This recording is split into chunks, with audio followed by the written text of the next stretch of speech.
ये जो एक सुबह का सितारा है, जिंदगी तेरा गोशवारा है।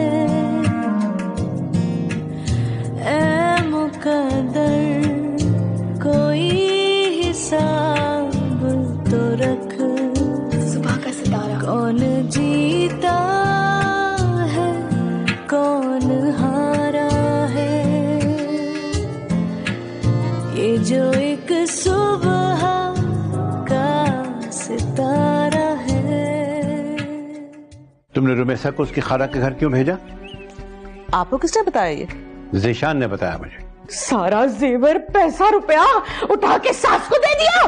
बहरहाल रुमैसा का इस तरह घर से निकाला जाना मुझे बिल्कुल अच्छा नहीं लगा। उसे घर से निकाला जाना या रखा जाना, ये इस घर का मसला था, हमारा मसला था। हसन आया, वकील के पास लेके जाना है उसने हमें। वकील के पास? तुम फिक्र ही ना करो बेटा, जितना जलील उन्होंने हमें किया है ना, अब सुलह सफाई को भूल जाए वो। रुमैसा ने नोटिस भेज दिया जायदाद में अपने हिस्से के लिए। क्या? तो अब सोच लेना खाला। अभी तो उसकी इद्दत भी पूरी नहीं हुई, हम कैसे उसकी शादी के बारे में सोच लें? क्या हो गया अम्मा? रुमैसा माँ बनने वाली है। आप अब तक रुमैसा को घर क्यों नहीं लेके आए? जाहिर है बच्चे की वजह से। खाला मुझे बच्चे पर भी कोई एतराज नहीं है, मैं रुमैसा के साथ बच्चे को भी पाल लूंगा।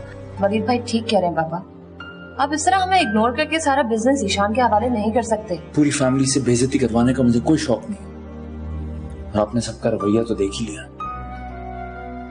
फिर से मेरी इतनी अच्छी जॉब है, मैं अपना पूरा करियर बिजनेस के लिए दांव पर नहीं लगा सकता, वो भी ऐसा बिजनेस जिसके इतने दावेदार हो।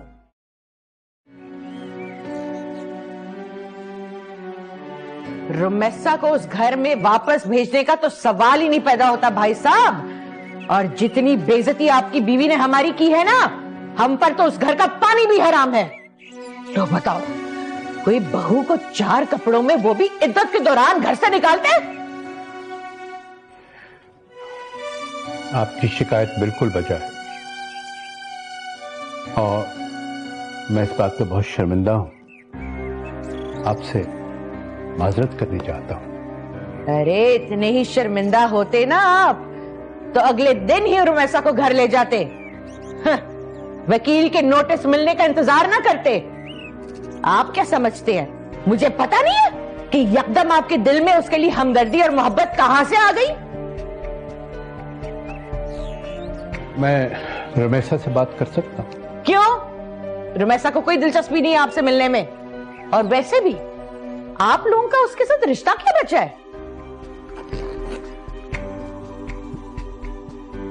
खाला मैं तैयार हूँ।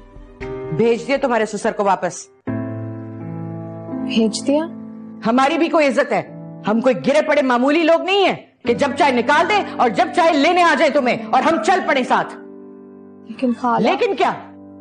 तुम क्या समझती हो, तुम्हारी मोहब्बत में दौड़े दौड़े आए हैं? ये तो वकील के नोटिस की वजह से आए हैं। सारी जायदाद हड़प करना चाहते हैं तुम्हारी, तुम्हें यहां से ले जाएंगे और सब कुछ अपने नाम लिखवा देंगे और दोबारा वापस यहीं छोड़ जाएंगे।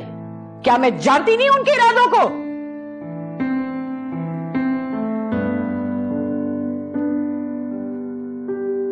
ये सारा मसला तुम्हारी वजह से खड़ा हुआ है। तुम्हें किसने कहा था कि बगैर मुझसे पूछे उसे घर से बाहर निकाल दो? हाँ? और फिर मैंने तुम्हें कितना कहा कि उसे जाके ले आते हैं, लेकिन तुमने मेरी एक नहीं मानी। अच्छा किया निकाल दिया उसे घर से, और आपको भी कोई जरूरत नहीं है जा की उसकी मिन्नतें करने की। करने दें कोर्ट को फैसला। आजकल तो मामूली मामूली केसेस कई साल लटक जाते हैं, ये तो फिर भी जायदाद का केस है। देखते हैं कब तक लटकाएंगे वो, कहां तक फीसें देंगे वकीलों की। आखिर में थक जाएंगे, फिर आएंगे हमसे सुलह करने, जब कुछ दे दिला के खत्म करेंगे। मम्मी वो नबील की बीवी है और ये सब उसका जायज हक, आप लोग उसके साथ नाइंसाफी नहीं कर सकते। वाह, पहले तुम्हारी बीवी को उसके साथ हमदर्दी का बुखार उठा था, अब तुम्हें उसके साथ नाइंसाफी चुभने लगी है। मैं पूछती हूँ आखिर रिश्ता क्या है तुम्हारा उसके साथ?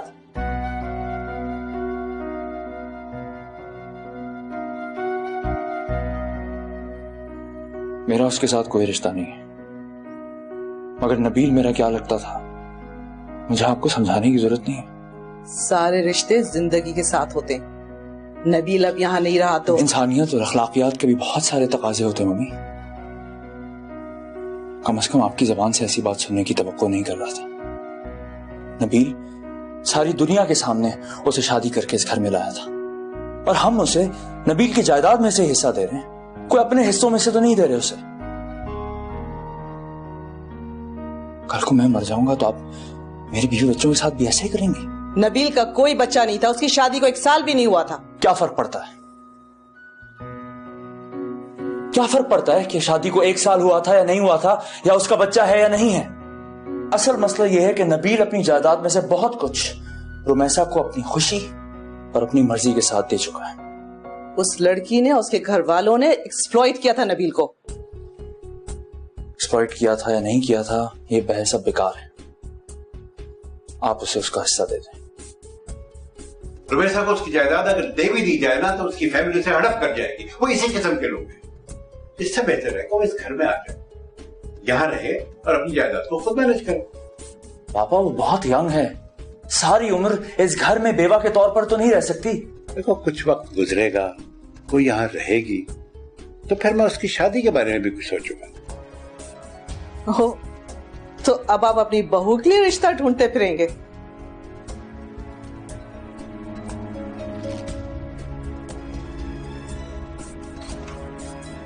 हसन बिल्कुल ठीक कहता था। अब देख लो ऐसा ही हुआ, पहुंच गया ना उसका ससुर। अरे उसे तो आना ही था। जायदाद का मामला जो है, वैसे तुमने भी बिल्कुल ठीक किया, साफ साफ जवाब दे दिया और रूमी को भी उनके साथ नहीं जाने दिया। अरे साथ जाने का तो अब सवाल ही पैदा नहीं होता। तुमने उन्हें बच्चे के बारे में तो नहीं बताया? मैं इतनी बेवकूफ नहीं हूँ जो बच्चे का बता देती, वरना और पीछे पड़ जाते। तुम मानो या ना मानो, रूमी के मसले का एक ही हल है, साजिद के साथ उसकी शादी। तुम बाज़ दफा बहुत अहमकाना बातें। इसमें अहमकाना बातों वाली क्या बात?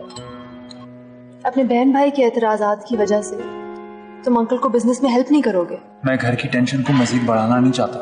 टेंशन बढ़ाने की कौन बात कर रहा है? मैं तो सिर्फ ये कह रही हूँ कि फैक्ट्री में काम करना तुम्हारा फर्ज और तुम्हारा हक है। अगर तुम ये जॉब ना करते, तुम फिर भी फैक्ट्री जाते ना। अब की बात और थी। तब भी तुम्हारे बहन भाई एतराज करते क्या? पता नहीं तब क्या होता क्या नहीं, और इशू आज का।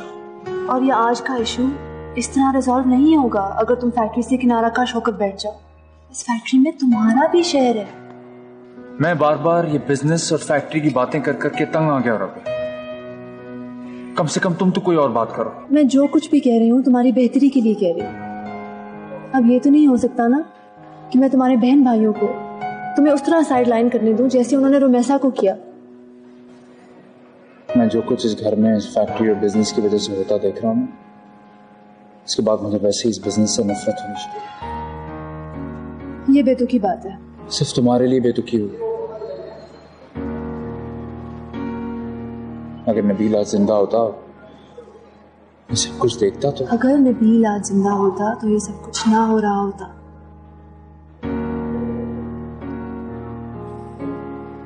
मैं पहले ये सब कुछ दूसरों के बारे में सुना करता था, पर अब रुपए पैसे के लिए अपने खूनी रिश्तों की खुदगर्जी देख रहा हूं तो पास दफा यकीन नहीं आ रहा कि ये सब कुछ मेरे खानदान में हो रहा है। आजकल हर तरफ यही हो रहा है। तुम्हारी फैमिली और हम लोग ना ही तो दुनिया से बाहर रहते हैं, ना ही जमाने से अनोखे लोग हैं। जमाने से अनोखे लोग हों या ना हों, बहरहाल मैं नबील की जायदाद में अपने हिस्से के लिए वो सब कुछ नहीं कर सकता जो मेरी फैमिली कर रही है। यानी तुम अपना हिस्सा उन्हें हड़प करने दोगे? अगर वो हड़प करना चाहते हैं तो कर लें। I don't care. I do care. मैं तुम्हारी तरह महात्मा गांधी नहीं बन सकती कि मैं नहीं लड़ूंगा, नहीं कहूंगा। दूसरों का हिस्सा छीनने की कौन बात कर रहा है? मैं तो सिर्फ ये कह रही हूँ कि नबील की जायदाद का जो हिस्सा हमारा है हमें मिलना चाहिए। तुम्हें लगता है नबील को खो देने के बाद मुझे उसके रुपए पैसे में जरा सी भी दिलचस्पी रह गई होगी? चीजें इंसानों की रिप्लेसमेंट नहीं होती और ना ही उनसे कोई नुकसान पूरा होता। मैं रिप्लेसमेंट की बात नहीं कर रही, इंसाफ की बात कर रही हूँ। इसीलिए तुम्हारे हिस्से की बात कर रही हूँ। तुम कुछ भी नहीं लोगे तो भी तुम्हारे बहन भाई तुम्हारे एहसानमंद नहीं होंगे, तुम्हारी इज्जत नहीं करेंगे। ना करें मेरी इज्जत, कम से कम मुझे इस बात का अफसोस तो नहीं होगा कि मैं भी उन लोगों में शामिल था जो मेरे भाई के मरने के बाद गिरोह की तरह उसकी रह जाने वाली चीजों को नोचने का सोचने लगा।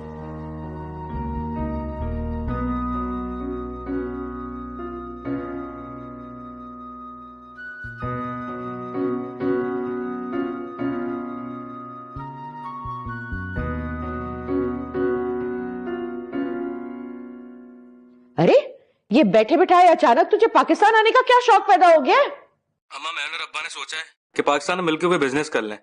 ये कारोबार करने का कीड़ा किसने डाला तेरे दिमाग में? इतना पैसा खर्च करके तुझे कुवैत भेजा था और अब तू वापस पाकिस्तान आने के लिए पर तोल रहा है। अम्मा, एक दफा मुझे आ तो लेने दे पाकिस्तान, तो देख मैं तेरे सारे नफे नुकसान पूरे कर दूंगा। हेलो हेलो, अरे एक तो ये टेलीफोन वाले मनहूस बीच में लाइन काट देते हैं। ये साजिद के दिमाग में कारोबार का कीड़ा तूने डाला है? हाँ, तो कब तक हमारी औलाद परदेश में धक्के खाती फिरेगी? मैंने ही उससे कहा यहाँ आ जाए, कोई कारोबार कर लेते। अच्छा, तो कारोबार के लिए पैसा कहां से आएगा? रुमैसा की जायदाद से हिस्सा तो मिलना ही है, उसमें से कुछ पैसे निकाल के कारोबार सेट कर लेंगे। वैसे भी वो यहाँ आ जाएगा तो कोर्ट कचहरी की पेशियां भुगतने में आसानी रहेगी। बात तो ठीक है तुम्हारी। मैंने तो उससे रिश्ते की बात भी कर ली है। किसके रिश्ते की बात? रुमैसा और साजिद के रिश्ते की बात। और किसके रिश्ते की बात? हाय हाय, दिमाग तो ठीक है तेरा। तू होता कौन है मेरे बेटे का फैसला करने वाला? तेरे बेटे की जिंदगी संवर जाएगी। क्यों नहीं समझती तू ये बात? बेटी मनूस मनूस करती रहती है तू।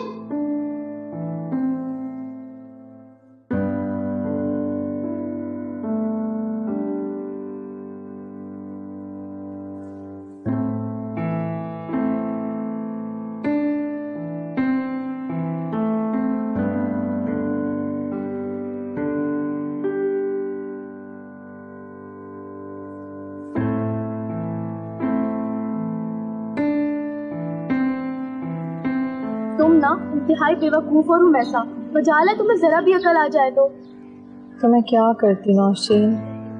स्टैंड लेती और कहती मुझे अपने सिस्टर के साथ जाना है। कैसे लेती स्टैंड? खाला ने तुमसे पूछा तक नहीं, पहले ही इनकार करके वापस भेज दिया। तो तुम खुद चली जाओ अपने ससुराल। तुम ही तो कहती हो तुम्हारे ससुर बहुत अच्छे हैं, तुम्हें कभी उनसे कोई शिकायत नहीं हुई। हाँ है तो, पर पता नहीं अब इस घर में मुझे कोई रखता भी है कि नहीं। जब यहाँ तक आ गए हैं, माफी भी मांग ली है, तो जाहिर बात है तुम्हें अच्छे तरीके से ही रखेंगे ना वो वहाँ। कम से कम इस घर से तो अच्छी जिंदगी होगी ना वहाँ। हाँ, लेकिन अब क्या हो सकता है, अब तो वो चले गए। तो खुद चली जाओ। रुमैसा, ठहर जा तू। बल्कि मैं तुम्हारे साथ चलती हूँ। हाय हाय, ए लो, ये क्या वतीरा है तुम दोनों का? जब देखो ऊपर आके बैठ जाते हो। कब से आवाजें दे रही हूँ, मजाल है कोई आगे से जवाब दे दे। खाला मैं बस आ ही रही थी। तुमने कुछ ज्यादा ही नहीं आना शुरू कर दिया मेके? वो खाला, रूमी की तबीयत पूछने आई थी मैं। क्यों, क्या हुआ रूमी की तबीयत को? हम घर बैठे हुए, हमें तो पता नहीं है रूमी की तबीयत की खराबी का। तुम्हें चौथे घर में इल्हाम हो गया उसकी तबीयत की खराबी का।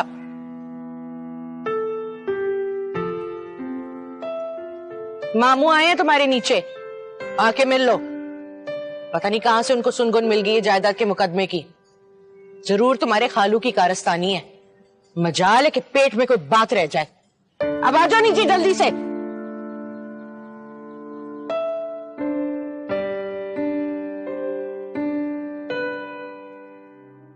मैंने और जमीला ने हबीब से बात कर ली है, उसे भी कोई इतराज नहीं है। और वैसे भी बेवा से शादी सुन्नत है, और फिर ये तो अपनी यतीम भाजी की बात है। अरे होश के नाखून लो। हबीब जैसा लुच्चा लफंगा कामचोर रुमैसा से शादी करेगा, उसका खर्चा कैसे उठाएगा? जवानी में सारे लड़के ऐसे ही होते हैं। अब शादी हो जाएगी जिम्मेदारी पड़ेगी, अलिफ की तरह सीधा हो जाएगा, खुद ब खुद ठीक हो जाएगा। ये क्यों नहीं कहते कि रूमी की जायदाद नजर आ गई है, इसलिए ये खुदा खौफी दिल में आ गई है। सारी उम्र तुम लोगों ने पैसा खाया है उसका, अब अगर किसी और बहन भाई का फायदा हो जाएगा तो क्या तकलीफ है तुम लोगों को। और ये तो देखो कि रोमेसा का घर बस जाएगा, तो कौन उसके सर पे हाथ रखेगा। जायदाद के ख्वाब देखने ना बैठो, अभी मुकदमा चल रहा है, पता नहीं कब फैसला है और क्या फैसला है। वो मेरा और हबीब का मसला है और हम देख लेंगे जायदाद को भी और मुकदमे को भी। अरे तुम तो ऐसे कह रहे हो जैसे हमारा जायदाद से कोई ताल्लुक ही नहीं है, यूं दूध से मक्खी की तरह निकाल फेंका। और जहाँ तक रोमेसा के रिश्ते की बात है तो हमने तय किया है कि रोमेसा का रिश्ता साजिद से करेंगे। वो दोनों साथ पले बड़े और एक दूसरे को पसंद भी करते हैं। क्या मतलब है तुम लोगों का? इस बार भी तुम लोग उसकी करोड़ों की जायदाद अकेले हड़प कर जाओगे? ये नहीं होने दूंगा मैं सारे खानदान को इकट्ठा कर लूंगा यहाँ पर। हाँ हाँ ले आना जिसको लाना है, हमने भी चूड़ियाँ नहीं पहन रखी। अच्छा ठीक है, अगर ये है तो फिर मेरी बात भी सुन लो कि मैं देखता हूँ कि शादी रोमेसा की और साजिद की किस तरह होती है। मजाक समझा हुआ तुम लोगों ने? क्या समझा? मैं देख लूंगा किस तरह करते हो तुम लोग। सुन रही हो सब कुछ ये तुम? सुनती रहती हूँ। मेरी जिंदगी तो जैसे मुफ्त का माल बन चुकी है सबके लिए। इसीलिए कहती हूँ वापिस ससुराल चली जाओ। देख लिया अपने बड़बोलेपन का नतीजा, रात चलती मुसीबत घर ले आए। अरे मैंने तो ऐसे ही दुकान पे सरसरी सी बात की थी, मुझे क्या पता था ये मुकदमे और जायदाद का सुनकर घर पर यूं आदम केगा। सारी उम्र तुझे अकल नहीं आई तो अब इस बुढ़ापे में कहाँ से आएगी?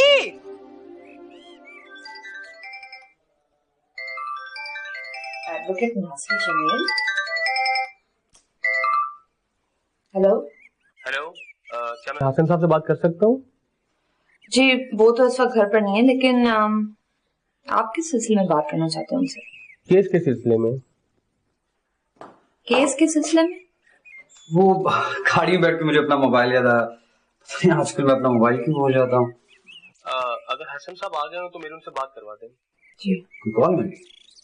एडवोकेट नासिर जमील। अच्छा नासिर साहब, हेलो जी।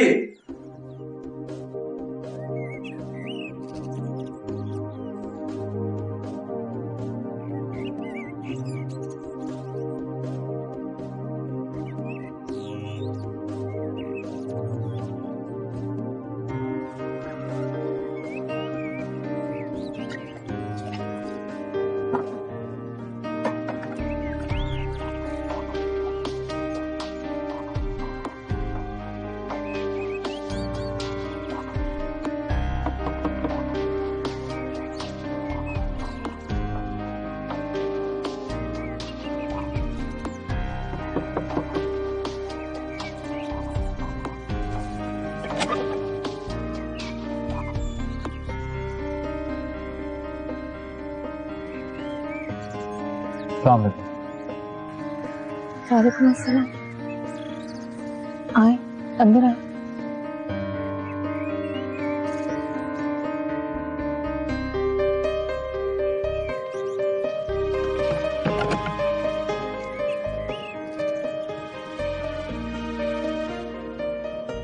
मैं आपको लेने आया। मुझे?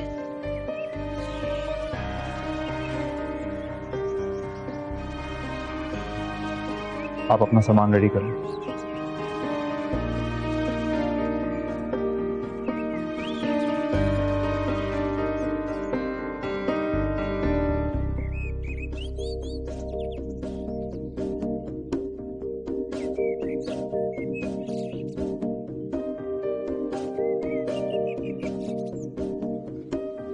दिमाग तो ठीक है तुम्हारा? अम्मा घर पे नहीं है और तुम उनके साथ जाने की तैयारी कर रही हो। मुझे लेने आए हैं। लेने आए हैं तो क्या हुआ? लेने तो वो पहले भी आए थे, अम्मा ने भेज दिया था क्या? लेकिन मैं जाना चाहती हूँ, इस घर पर बोझ बन के नहीं रहना चाहती।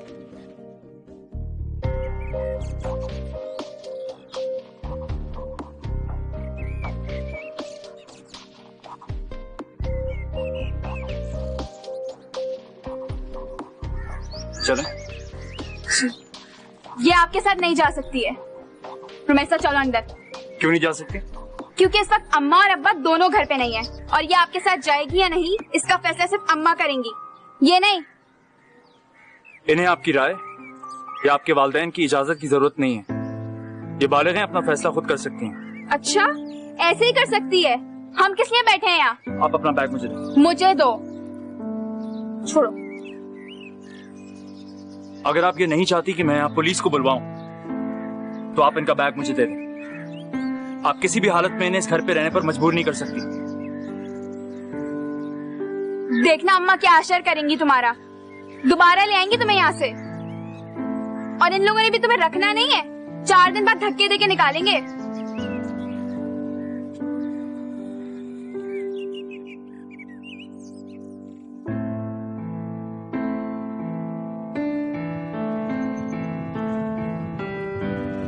आपको जिस तरह घर से निकाला गया मुझे इस पर बहुत अफसोस और शर्म हुई। मुझे बाद में पता चला आपके साथ क्या हुआ, लेकिन आपको इस तरह घर छोड़ के नहीं जाना चाहिए था। चाहे आपको कोई जाने के लिए कह रहा था तब भी वो आपका घर है, आपको इस तरह वहां से कोई निकाल नहीं सकता। तो मैं इंतजार करती कि मुझे कोई धक्के मार के घर से बाहर निकाले तो मैं जाऊं। आपको कोई धक्के मार के उस घर से नहीं निकाल सकता, इतनी जरूरत कोई नहीं कर सकता।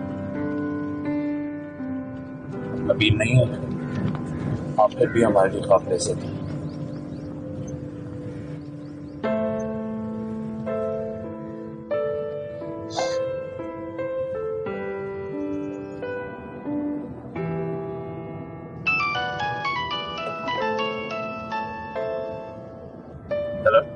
ज़ीशान कहाँ हो तुम? कब से फोन कर रही हूँ तुम्हें। हाँ मैं थोड़ा मसरूफ हूँ। अब गाड़ी रोकेंगे प्लीज? क्या हुआ? तुम्हारे साथ कौन है? मेरी तबीयत बहुत खराब है। रबिया मैं तुम्हें थोड़ी देर में फोन करता हूँ। लेकिन तुम्हारे साथ है कौन? क्या हुआ रुमैसा? रुमैसा के साथ था? तबीयत खराब है। मैं आपको डॉक्टर पास।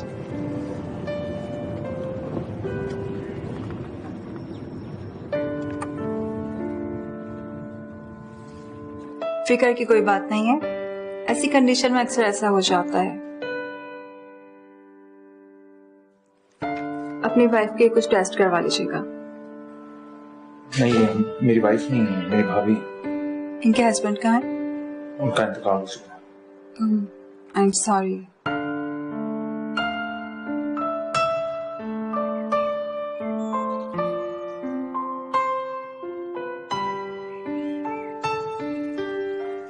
मम्मी पापा को पता है इस बात का?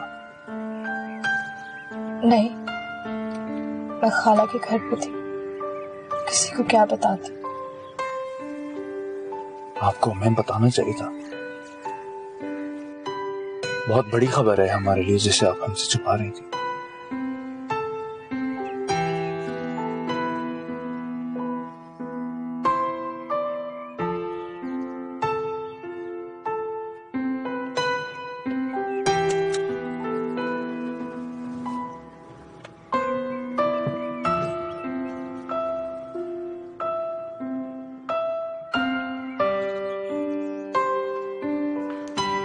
ओह रुमैसा आ गई।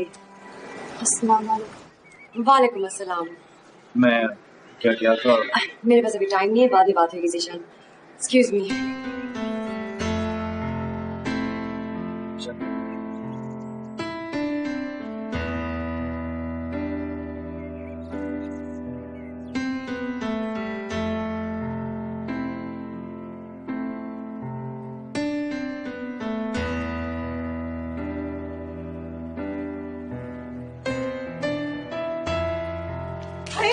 अस्सलाम वालेकुम वैसा बाजी, आप आ गई?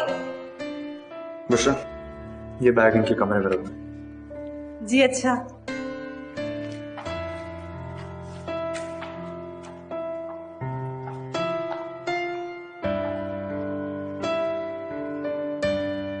अस्सलाम वालेकुम। वालेकुम अस्सलाम। मैं तो समझी थी अभी नहीं आएगी ये। कोर्ट के जरिए अपनी जायदाद लेके ही हमारा सामना करेगी। मम्मी, इन बातों का कोई फायदा नहीं है। आप जाएं, रेस्ट करें, जाएं।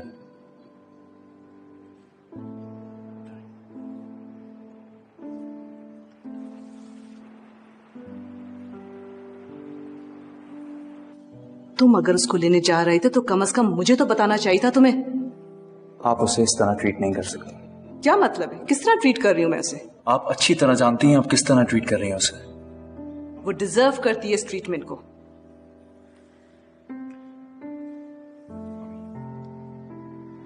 She's pregnant.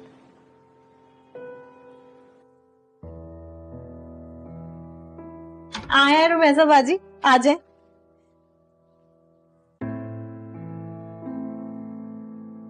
मैं रोज दुआएं करती थी आपके वापस आने की, और ये भी कि अल्लाह पाक घर वालों के दिल में ना खुदा का खौफ डाल दे और वो आपको वापस ले आए।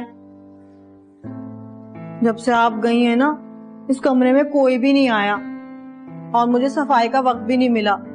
लेकिन आप फिक्र ना करें जी, मैं अभी बस 5 मिनट में ना यूं कमरा सारा चमका दूंगी, आप देखिएगा।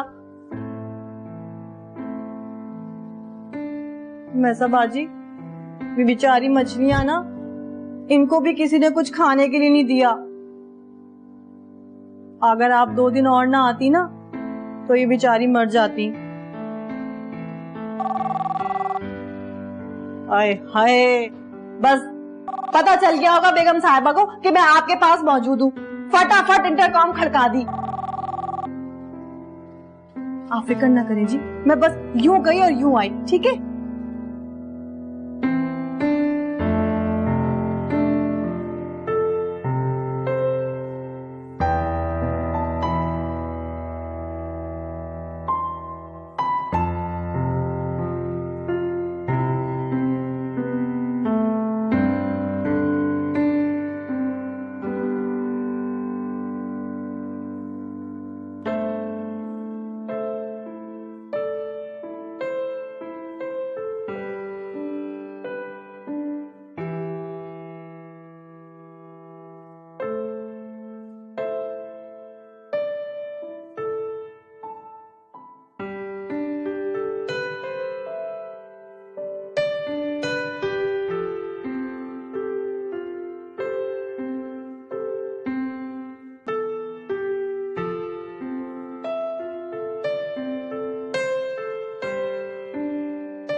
मैंने आपको कितनी दफा समझाया था कि उसे किसी भी तरह वापस उस घर में नहीं जाना चाहिए, लेकिन फिर भी वही हुआ जिसका मुझे डर था। मुझे क्या पता था कि वो इस तरह मुंह उठा के दंदनाती हुई बगैर पूछे किसी से घर से निकल जाएगी। सारा कसूर उसके देवर का था। वो क्या सोचकर यहाँ आया था? बहरहाल अब तो वो चली गई, अब तो वो यहाँ नहीं आएगी और आप केस भी खत्म समझे। अरे कैसे खत्म समझे? मैं तो खुद जाऊंगी उसे लेने। मैं तो कहती हूँ साजिद के अब्बा भी चले, हसन के साथ ही चले। मैं आप लोगों को समझा रहा हूँ कि मेरा नाम कहीं नहीं आना चाहिए और आप लोग मुझे डुबोने की कोशिश कर रहे हैं। मेरे साथ जाएंगे तो उस घर के लोग क्या समझेंगे? लो, अब तो वो वहाँ चली गई है, तुम्हारे ख्याल से वहाँ जाकर तुम्हारे बारे में बताएगी नहीं? प्लीज उसे किसी तरह समझा दें कि मेरा नाम कहीं नहीं आना चाहिए, वरना मेरा तो घर उजड़ जाएगा। अच्छा तुम फिक्र न करो, हम उससे बात कर दें, बल्कि उसे वापस लाने की कोशिश भी करते।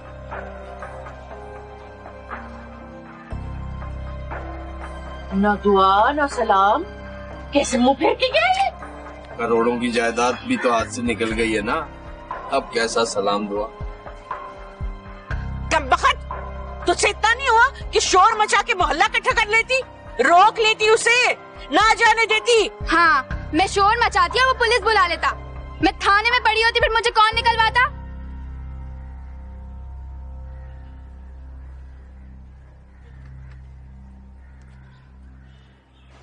अभी घर पहुंचा हूँ, जरूरी काम निपटा रहा था, सफारी होती तुम्हें फोन कर रहा हूँ।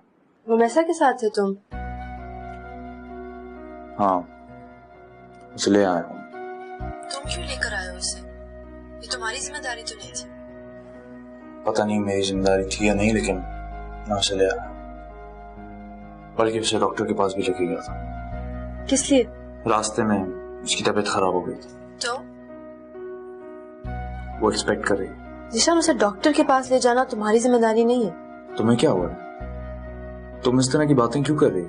किस तरह की बातें कर रही हो? तुम्हें समझा रही हूँ क्या तुम्हारी जिम्मेदारी है और क्या नहीं है। मेरा ख्याल है मैं कोई और बात करनी चाहिए। नहीं, मैं इसी इशू के बारे में बात करना चाहती हूँ। मैं नहीं करना चाहता, खास तौर पर इस वक्त तो बिल्कुल नहीं करना चाहता। मैं पहले ही इतना अपसेट हूँ।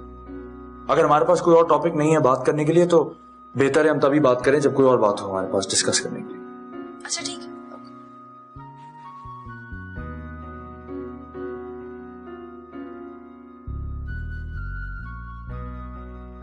बेटा, माजी में जो कुछ हुआ उसे भूल जाओ। ये तुम्हारा अपना घर है, इसे अपना घर समझ के रहो। इस घर में तुम्हारे साथ किसी किस्म की कोई ज्यादती नहीं होगी। जी। मैं बहुत खुश हूं कि नबील की कोई निशानी उसकी औलाद की सूरत में इस घर में आ जाएगी। नबील मेरा बहुत अजीज बेटा था।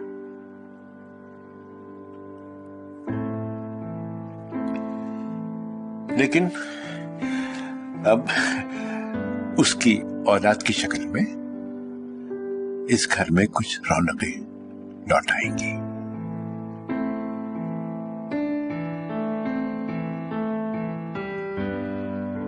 नबील का जो कुछ भी है वो सिर्फ तुम्हारा और तुम्हारी औलाद का होगा।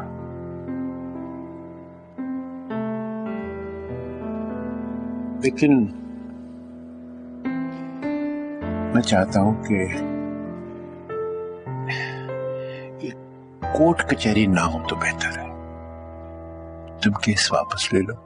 पापा, मैं खुद भी कोर्ट नहीं जाना चाहती थी, मगर खालू और मैं जानता हूं तुम कोई ऐसा काम नहीं कर सकती जिसकी वजह से नबील और उसके घर वालों की इज्जत पर कोई हरफ आए। नबील तुमसे बहुत मोहब्बत करता। तुम अगर जायदाद में हिस्सा लेने के लिए हमारे खिलाफ इस तरह से केस करती तो तुम खुद सोचो उसकी रूह को कितनी तकलीफ होती। मैं कल केस वापस लेने के लिए कागजात बनवाकर वकील के साथ आऊंगा, ठीक है? बस जाओ, बेशक तुम आराम करो।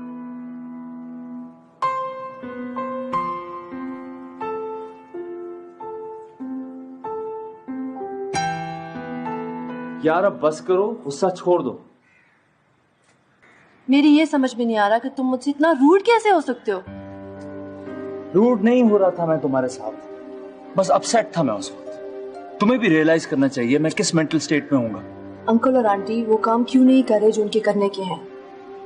सब कुछ तुम्हारे सर क्यों थोप रहे हैं? क्या थोप रहे हो मेरे सर? रुमैसा को घर ले जाना उनकी जिम्मेदारी थी। मैं मानता हूं कि उन्हीं की जिम्मेदारी है, लेकिन अगर उन्हें अपनी जिम्मेदारी का एहसास नहीं है तो मैं क्या कर सकता हूं? मैं नबील की बेवा के साथ उस बेहिसी का सलूक नहीं कर सकता जो बाकी घर वाले करते हैं। मुझे ये भी समझ नहीं आ रही कि मैं उसकी प्रेगनेंसी पे खुशी का इजहार कैसे करूं। क्यों?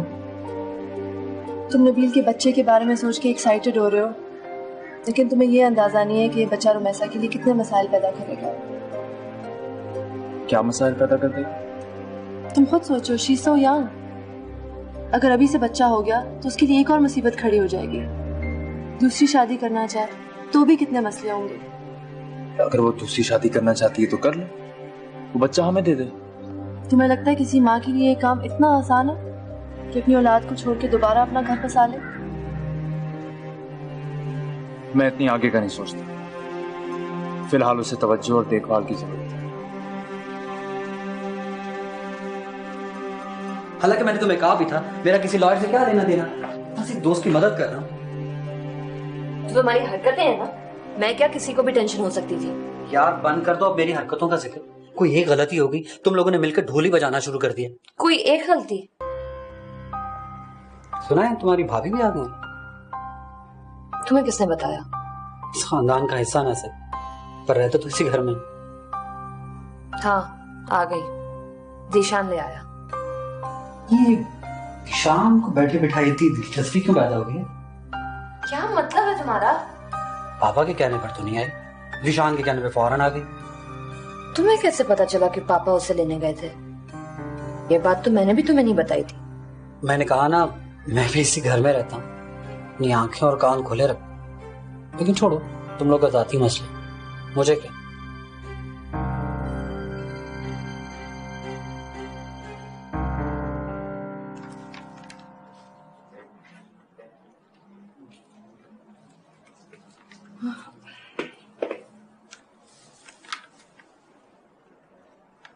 अब क्या करना है?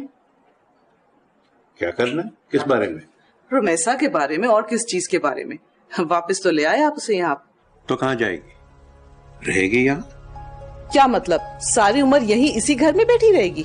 तो और कहाँ जाएगी? अगर वो सारी उम्र नबील की औलाद को लेकर यहाँ बैठी रहे तो तुम्हें उसका शुक्रगुजार होना चाहिए। किस लिए? इसलिए कि ये जायदाद, ये फैक्ट्री, ये घर टुकड़े टुकड़े होने से बच जाएगा। और सुनो, तुम उससे अपना सलूक जरा ठीक रखना। मेरा सलूक उसके साथ बिल्कुल ठीक है। नबील को भी माँ बाप पे इतनी बेइतबारी थी कि सब कुछ उसके नाम लिख के चला गया, जैसे हम कुछ नहीं थे उसके लिए। कैसी बातें कर रही है? क्या फायदा इन सवालों जवाबों का? जिससे ये बात पूछी जा सकती थी वो तो अब इस दुनिया में नहीं है।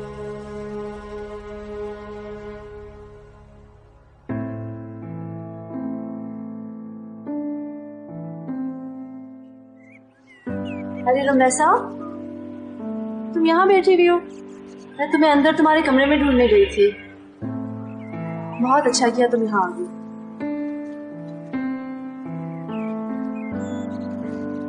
यहाँ तुम ज्यादा आराम से रहोगी। खुराक और इलाज के मामले में भी कोई परेशानी नहीं होगी। अगर कोई मसला हो ना तो मुझे फोन कर देना, ओके? आपने बहुत ख्याल किया है मेरा। मैं पहले ही आपका शुक्रिया अदा नहीं कर सकी। शुक्रिया करने की कोई जरूरत नहीं। तुम्हारे साथ जो कुछ हुआ है ना, बहुत अफसोसनाक है। मुझे तुम्हारे साथ हमदर्दी है रुमैसा। निशान नबील के बच्चे के बारे में सुनकर बहुत खुश था। इस घर में वही नबील के सबसे करीब था ना। शांति हूँ मैं। नबील की कोई भी बात ज़ीशान के जिक्र किए बगैर मुकम्मल नहीं होती थी। बहुत मोहब्बत करते थे वो ज़ीशान से। मैं चलती हूँ। ठीक है। अरे आंटी, अस्सलाम वालेकुम। आप कब आई? मैं आपको ढूंढने गई थी आपके कमरे में, लेकिन आप नजर नहीं आई, तो मैंने सोचा मैं रुमैसा को आकर मिल लूं। मैं घर में ना हूँ तो घर में रुमैसा के अलावा और भी लोग हैं। तुम हमना के पास जाके बैठ सकती थी। जरूरी है सीधा यहीं आके बैठती? अच्छा, मुझे नहीं मालूम था कि मैं अपनी मर्जी से घर के किसी और फर्द से नहीं मिल सकती। बहरहाल काफी देर होगी। I should get going. तो अपना ख्याल रखना। Take care.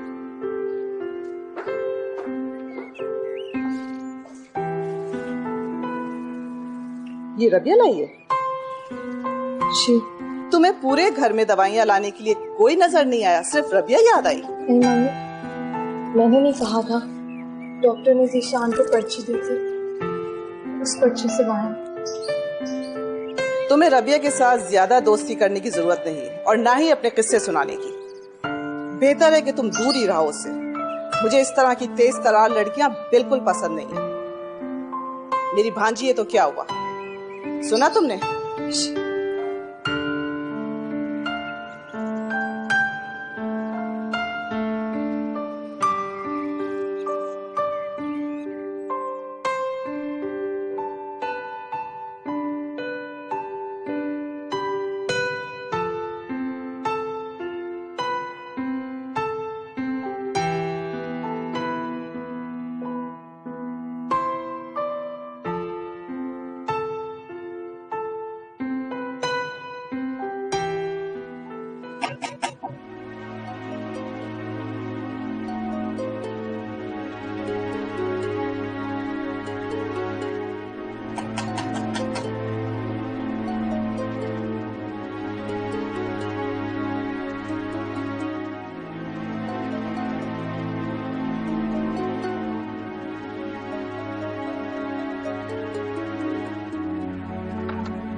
हसन भाई, आप यहाँ? अगर रुमेसा की शादी जीशान से कर दी जाए तो बस एक निकाह की तो बात है, एक कागज के टुकड़े पे साइन कर रहे हैं बस। रुमेसा ने अपने कमरे में खाना खा लिया। कमरे में क्यों? यहाँ क्यों नहीं सबके साथ? इद्दत में है वो। इद्दत में होने का ये मतलब तो नहीं कि वो अपनी फैमिली के साथ बैठकर टेबल पर खाना नहीं खा सकती। इद्दत कोई छूत की बीमारी तो नहीं। मैं सोचता था ये सब दूसरों के घरों में होता है, अनपढ़ जाहिल लोगों में होता है। आज मुझे अंदाजा हुआ कि ये सारी जहालत आपके और हमारे अंदर भी मौजूद है।